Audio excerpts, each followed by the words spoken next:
రేపటి నుంచి వైఎస్ జగన్మోహన్ రెడ్డి చేపట్టబోయేటటువంటి కార్యాచరణ దాని ప్రభావం మీద చర్చిస్తున్నాం. డాక్టర్ రవి గారు, మీరిద్దరూ చెప్పింది విన్నారు. మీరు జగన్మోహన్ రెడ్డి గారు రేపు మెంబర్షిప్ కార్యక్రమంలో పాల్గొనడం కానీ, దాని తర్వాత చనిపోయిన వారి ఇంటికి పోయి పరామర్శించడం కానీ, ఇవి మామూలుగా జరిగేటటువంటి కార్యక్రమాలు.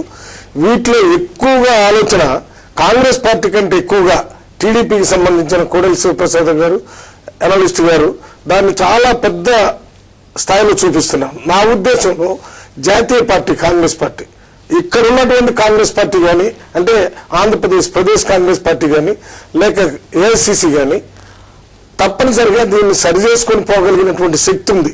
ఇవి కాంగ్రెస్ పార్టీలో అంతర్గత విషయాలు. ఒక విషయం వీరు చెప్పింది చెప్పాల. వీరు ఏం చెప్పారు, చాలా ఇబ్బందికరమైన మాటలు మాట్లాడారు నరసింహరావు గారు. అసలు ఈ వ్యక్తికి ఇల్లు లేదు, ఇక్కడ ఈయనకి బెంగళూరులో ఇల్లు ఉంది, ఆ ఇల్లు ఇప్పుడే ఇక్కడికి వస్తున్నాడని. అంటే ఈయన ఎక్కడో ఈ రాష్ట్రానికి సంబంధించిన వ్యక్తిలాగా కాకుండా, లేక ఈ వ్యక్తికి వ్యాపారం ఉన్నాయి, ఈ వ్యాపారం ఉన్న వ్యక్తి రాజకీయాల్లో ఇప్పుడు ముఖ్యమంత్రి చేయలేదనేది. ఇవాళ ఏమున్నా ఆయన అక్కడ ఉండే విషయం అందరికీ తెలిసిన విషయమే. జగన్మోహన్ రెడ్డి గారు రాజశేఖర రెడ్డి గారు సీఎంగా ఉన్నప్పుడు ఆయన వ్యాపారాలు చూసుకుని, అదే సాక్షి కానీ, లేక సాక్షి టీవీ కానీ, ఇంకా ఇతర వ్యాపారాలు కానీ చూస్తూ అక్కడ బెంగళూరులో ఉన్నారు. దాంట్లో ఏమి ఇబ్బంది లేదు, కడపకి కూడా దగ్గరకు ఉంది కాబట్టి ఆయన వచ్చిపోయాడు. ఇప్పుడు ఆ విషయం అంత ప్రాముఖ్యత కలిగింది కాదు. ఇప్పుడు ఎందుకు వస్తున్నాడు ఇక్కడికంటే, రాజశేఖర రెడ్డి గారు ఉన్నప్పుడు ఒక రకంగా ముఖ్యమంత్రి చేసేటటువంటి కార్యక్రమంలో ఆయన కుమారుడుగా ఇంటర్ఫీర్ అవుతున్నారని ప్రజలు అనుకుంటారు కాబట్టి దాన్ని దూరంగా ఉంటే మంచిదని ముఖ్యమంత్రి గారు చెప్పినా ఆయన ఒప్పుకున్నా అది జరిగిన విషయం. ఇవాళ ముఖ్యమంత్రి గారే లేడు, అంటే ఆయన తండ్రిగా ఉన్నటువంటి ముఖ్యమంత్రి లేడు కాబట్టి ప్రత్యక్ష రాజకీయాల్లో ఉండాలంటే ఈ వ్యాపారాలు కానీ, లేక అక్కడ బెంగళూరులో ఉండే విషయం కానీ తప్పకుండా మార్చాల్సిన అవసరం ఉంది. అందువల్ల ఆ దిశలోనే పనిచేస్తున్నారు.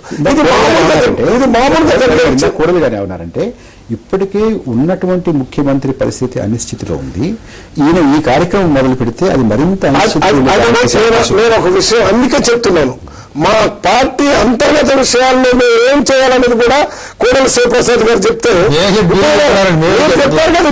ఇప్పుడు మేము కోట్ చేయాలంటే ఇవాళ తెలుగుదేశం కమిటీ వేశారు. ఆ కమిటీలో చాలా మంది బయటకు వచ్చి అట్లయినా టీవీలో కూడా చెప్పారు. అవి వాళ్ళ పార్టీకి సంబంధించిన అంతర్గత విషయాలు. ఎవరికి పదవి ఇవ్వాలో ఎవరికి ఇవ్వలేదు, ఎవరు పని చేయలేదు అంటే నేను చెప్తే ప్రభుత్వానికి మీరు ప్రజల గురించి చెప్తే పర్లేదు. మీరు ప్రజల గురించి చెప్తే ప్రజలకు జవాబుదారీగా ఉండటానికి రాష్ట్ర కేంద్ర ప్రభుత్వం, అంటే మన ఏఐసిసి అధ్యక్షురాలు వెంటనే చనిపోయారని తెలిసిన వెంటనే 3వ తారీఖు సాయంత్రానికే ఒక ముఖ్యమంత్రిని ఇచ్చారు. కేబినెట్ మళ్లీ ప్రమాణ స్వీకారం చేయించారు.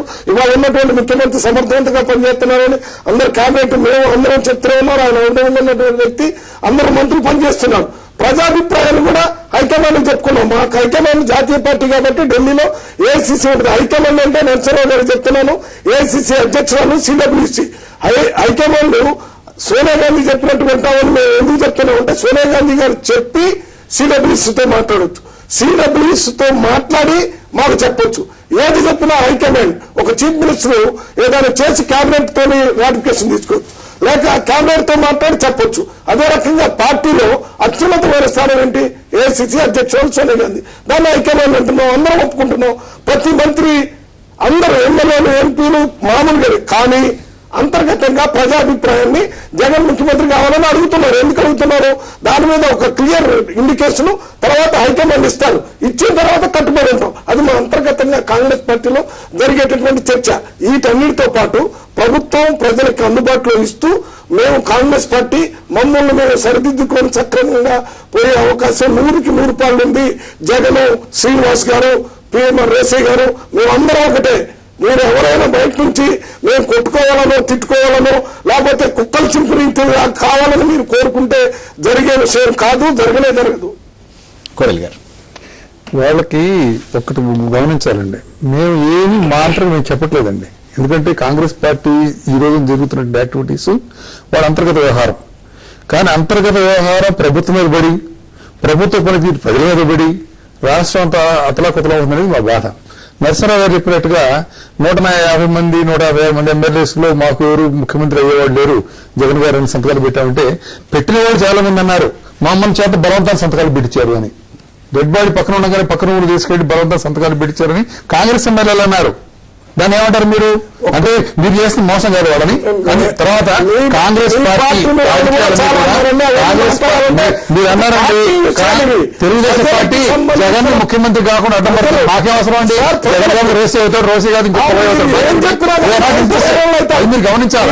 కాకపోతే ఏంటంటే ఎంకిపల్లి సుబ్బిసాగుకు వచ్చిందని ఇవాళ ఈ కాంగ్రెస్ రాజకీయాలతో ముఖ్యమంత్రి ఎవరవుతారని ముఖ్యమంత్రి చేసుకోవడం వల్ల రాష్ట్రంలో ఒక పక్కన కరువు, ఇంకో పక్కన తుఫాను వరదలు, ఇంకో పక్కన అంటువ్యాధులు, ఇంకో పక్కన అధిక ధరలు, ఇవన్నీతో జనం సతమతం ఉంది. వాళ్ళ సంగతి పట్ల ఎవరు ఏమిటా సపోర్ట్ చేస్తున్నారు, ఎవరు తిట్టుకుంటున్నారు, కొట్టుకుంటున్నారు అని చెప్పి మీరు అనుకున్న వాటి మేము చెప్తున్నాం. కానీ మాకు we are not interest in party politics. Congress party అంటే అయితే అధిష్టానం పేరుతోటి మీరు నెలవేలు చేసిన కార్యక్రమాలు జనం అంతా కూడా ఎబ్బెట్టుగా ఫీల్ అవుతున్నారు. ఏమిటనంటే రాహుల్ గాంధీ ప్రధానమంత్రి కావాలని కోరుకోవట్లేదా? లేకపోతే నెహ్రూ గారి తర్వాత ఇందిరాగాంధీ కాలేదా? ఇందిరాగాంధీ తర్వాత రాజీవ్ గాంధీ కాలేదా? రాహుల్ గాంధీ కాలేదా?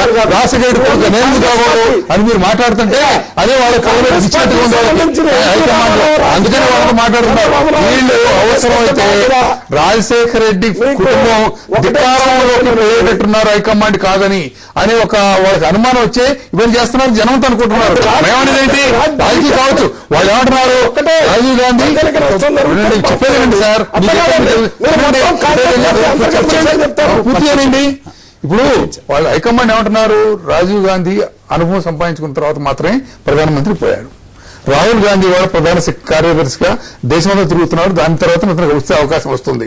ఇవాళ అవకాశం వచ్చినా కూడా ఇవాళ మీరేమంటున్నారు? మాకు అనుభవం అవసరం లేదు, ఆయన కొడుకుగా ఉన్నాం కాబట్టి మాకు వెంటనే ముఖ్యమంత్రి కావాలని అంటున్నారని చెప్పేసి గొడవంతా కూడా ఇవాళ ఉన్నటువంటి పరిస్థితి. మన ముందు ఆయన చేస్తారు అనుకున్నటువంటి కార్యాచరణ ఆ నోట వినది పత్రికల్లో వచ్చింది, వివిధ నాయకులు చేసినటువంటి ప్రకటనలు. దీన్ని బట్టి చూస్తే జగన్మోహన్ రెడ్డి ముందు ఉన్నటువంటి రోడ్ మ్యాప్ ఏమిటి, వ్యూహం ఏమిటి, ఏమనిపిస్తుంది?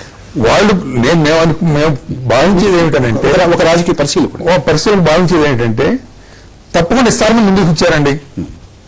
అది జరగలేదు. కొద్ది రోజుల తర్వాత ఒత్తిడి పెంచారు. దాంతో ఇంకా పీట ముడిపడింది. ఇవాళ ఏంటంటే వాళ్ళ ముందు కేవీపీ గారు వెళ్ళారు. జగన్మోహన్ రెడ్డి గారు అపాయింట్మెంట్ కోరారు. జగన్మోహన్ గారికి అపాయింట్మెంట్ ఇవ్వలేదు. కేవీపీ గారితో మీకే చెప్పేది లేదన్నారు. మళ్ళీ 13 రోజుల తర్వాత వస్తాను ఢిల్లీకి అని చెప్పి ఒట్టి చేతులతో ఎన్నిక వస్తున్నారు. ఇవన్నీ ఏ సంకేతాలు ఇస్తాయి? మీకు అవకాశం లేదు అనేది పరోక్షంగా సంకేతాలు ఇస్తున్నాయి. అయితే అంత మాత్రం ఊరుకుంటారా వీళ్ళు? లేదు. దేనికంటే ప్రమాణ స్వీకారానికి పవర్ ఓసీ గారితో కొంతమంది మంత్రులు మాట్లాడారు. ఇక్కడి నుంచి జగన్మోహన్ గారిని ముఖ్యమంత్రి చెబితే ఇటు నుంచి ఇటే బయటకు వెళ్ళిపోతాం. రేపటి నుంచి అంటే విధించారని చెప్తున్నాను. రేపటి నుంచి చేపట్టబోయేటటువంటి కార్యాచరణ వెనక ఒక వ్యూహం, ఒక ఆలోచన ఉందని తప్పకుండా ఉంటుంది. నరసింహరావు గారు మీకేమనిపిస్తుంది? ఇప్పుడు ఒకటండి, అధిష్టాన వర్గం అని చెబుతున్నారు హైకమాండ్ సోనియా గాంధీ గారు. వారికి స్పష్టత ఉందా ఈ విషయం మీద? ఒక విధానాలు ఉన్నాయా, విలువలు ఉన్నాయా, సిద్ధాంతాలు ఉన్నాయా? దేనిపై ఏ ప్రాతిపదిక మీద ముఖ్యమంత్రి నిర్ణయిస్తారు రాష్ట్రంలో? ఏంటి ప్రాతిపదిక చెప్పండి. ఆ ప్రాతిపదిక ఏమిటో వారికి తెలియదు, వీరికి తెలియదు. నా ప్రశ్న ఏంటంటే వీరు జగన్మోహన్ రెడ్డి గారు చేపట్టబోయేటటువంటి కార్యాచరణ వెనకాల ఏదైనా వ్యూహం ఉందా? ఈ కార్యాచరణ రేపటి నుంచి ఆయన చేపట్టబోయేటటువంటిది అధిష్టానం దృష్టిలో ఎలా ఉంటుంది? ఏ రకమైన సంకేతాలు వెళ్తాయి అక్కడికి? ఒకటి అది ఇక్కడ కార్యక్రమంలో ఒక పెద్ద ఇబ్బంది ఉందండి. ఇప్పుడు రాజశేఖర రెడ్డి గారు చనిపోవటం అనేది రాష్ట్రాంతా కలిసివేసిన విషయం, ప్రతి ఒక్కళ్ళు కూడా చాలా డిప్రెషన్ లోనైన విషయం. అది వేరు, ఈయన ముఖ్యమంత్రి కావడం వేరు. ఆయన అధిష్టానం కూడా ఆయన చనిపోయినప్పుడు అధిష్టానం సోనియా గాంధీ గారు వచ్చారు, ఆయన వచ్చారు. మొత్తం అంతా కూడా విలపించపోయినా బాహాటంగా అసలు అదే అంత విషాదాన్ని కనపరిచారు వాళ్ళు. అంటే Congress party moved by his death అని. కానీ వాళ్ళు ఈయన ముఖ్యమంత్రి అవ్వాలలో వాళ్ళు పెద్ద సీరియస్ తీసుకున్నట్టు కనపట్ల. ఈయన ముఖ్యమంత్రి అవ్వాలనే ఇక్కడ ఏదో పాప ఉద్రేకంలో రెండింటి విభజించారు తీసుకుంటున్నారు వాళ్ళు.